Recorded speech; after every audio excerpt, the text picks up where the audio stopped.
Shalom and welcome to Elders of GMS, giving all praises to Yahweh Ba'Shem Yahweh Shai. Today's topic is entitled Christopher Columbus, The Big Lie. And the reason why I entitled it that is because in a couple days, today is Saturday, October the 8th, 2011, and in a couple more days, they're going to celebrate Christopher Columbus. So we just want to do a counter because they're trying to big this man up as a hero, as a great man, as a good man, when he was nothing but a major devil. And when you go to Revelation, the 20th chapter, basically he's mentioning that the spirit of Christopher Columbus is in Revelation, the 20th chapter, along with he was the key to open the door to the new world. All right. Anyway, since I mentioned that, let's go right to that. Revelation 20 verse 1. Revelation chapter 20 and 1. And I saw an angel come down from heaven, having the key of the bottomless pit and a great chain in his hand. And he laid hold on the dragon, that old serpent, which is the devil and Satan. Yeah, you got certain Israelites out there that when they call on the name of the Lord, they call his name Yahweh, and they call his son's name Yeshua, which that's not their names. Hollywood Nate included. All right? But anyway, read that one more time. It says, and I saw an angel come down from heaven, having the key of the bottomless pit and a great chain in his hand. And he laid hold on the dragon, that old serpent, which is the devil and Satan, and bound him 1,000 years. Yeah, like I said, these groups that call on the name of the Most High the wrong way, a lot of times they'll ask a question, or they'll go on the comment board and they'll say, give me a scripture where it proves that the white man's a devil. Well, we just gave you a scripture right there. Read the part about the dragon again. It says, and he laid hold on the dragon, that old serpent. Old serpent. Dragon. In the other parts of Revelation, the dragon is mentioned. In Daniel, it's mentioned as a beast. Revelation, the 12th chapter, it's referred to as a great red dragon. So we know it's not talking about some beast. We know that it's talking about a man. And if you knew how to link the scriptures together, you would know that it was talking about the Roman Empire, which I go into all the time. And what color were the Romans? They were so-called white people, which we found out that their biblical name or their true name are Edomites. Read that again. It says, and he laid hold on the dragon, that old serpent, which is the devil and Satan, and bound him 1,000 years. Yeah, so there ain't no beast somewhere in Europe that shackled, like something that you see out of an old Sinbad movie. All that nonsense, man. It's talking about the Bible, the scriptures are symbolic, man.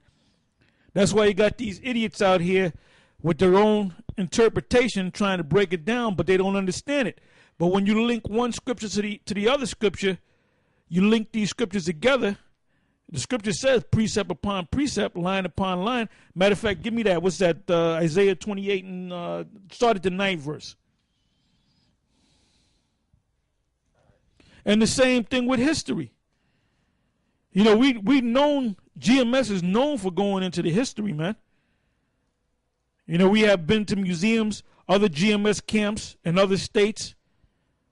Matter of fact, in Canada, brothers, the GMS up there in Toronto, Canada, I believe they did a video where they went to a museum. And another group of GMS brothers down there in Georgia, they finally went to the Georgia Guidestones. So we do stuff like that. If you're gonna get into topics like that, you have to research.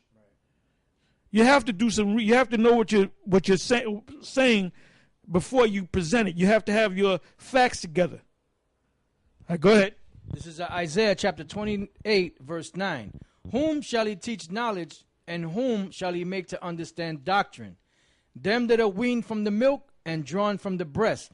For precept must be upon precept. You got a lot of guys that are still sucking on a titty, so to speak, which is the basics of the scriptures to nourish you.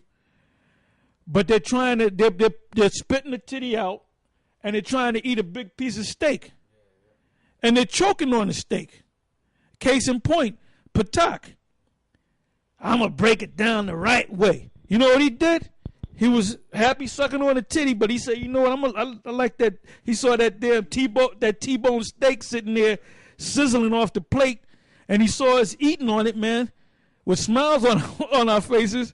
He said, man, I want some of that steak. So he went and took a piece of that steak, man, and he choked off that daggone steak. And a lot of you guys are trying to chomp on the steak, and you're you're choking on it, man. Some of you choking to death. Like my main man Shabar. He choked on it. He's been eating on the steak for years, and he died, Go ahead. It says, for precept must be upon precept, precept upon precept, line upon line, line upon line, here a little and there a little. For with stammering lips and another tongue will he speak to this people, to whom he said, this is the rest wherewith you may cause the weary to rest, and this is the refreshing, yet they would not hear. Yeah, yet they will not hear. So you had a lot of people that saw us on YouTube and started talking shit.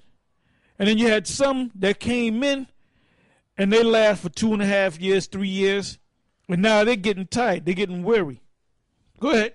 But the word of the Lord was unto them precept upon precept, precept upon precept, line upon line, line upon line, here a little and there a little, that they might go and fall backward and be broken and snared and taken. Yeah, and a lot of them are being broken and snared and falling backwards. You got something? Ezekiel 28 and 12. Son of man, take up a lamentation upon the king of Tyrus, and say unto him, thus saith the Lord power, thou sealest up the sum full of wisdom, and perfect in beauty. Thou hast been in Eden, in the garden of the Most High. And that's the Most High speaking to the so-called white man, to Esau. The Lord told him, because in this particular scripture, it was right. But now in this time around, the Lord is saying, because that's why in Revelation the 20th chapter said that old serpent, which is the devil and Satan, that's why the Lord said, thou hast been in Eden, the garden of the Most High. Every precious stone was thy covering, the sardius, topaz, and the diamond, the beryl, the onyx, and the jasper, the sapphire, the emerald, and the carbuncle, and gold. The workmanship of thy tabrets and of thy pipes was prepared in thee in the day that thou was created. So that serpent, which was an actual man, the spirit that was in that serpent, or that which was an actual man, was the same spirit that was in Cain. And then that same spirit came back around during the time of Isaac and Rebekah and came as Esau. That's why Jacob, which was made the righteous, and Esau, which was made the wicked, they were constantly fighting, because those two spirits were two different spirits. They were the actual opposite of each other. So they had to, they were fighting against each other. So that was the Most High bringing that spirit back, because the Most High said that, he had to have the devil here. How else would these scriptures be fulfilled? Because it says, Son of man, take up a lamentation upon the king of Tyrus, and say unto him, thus saith the Lord power, thou sealest up the sum full of wisdom and perfect in beauty. Thou hast been in Eden, the garden of the Most High. So back in Revelation chapter 20 and 2, it says, and he laid hold on the dragon, that old serpent, which is the devil and Satan, and bound him 1,000 years.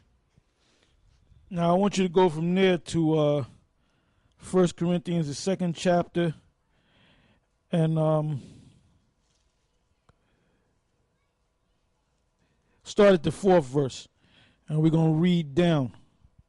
All right, 1 Corinthians, the 2nd chapter, starting at the 4th verse. 1 Corinthians chapter 2, verse 4.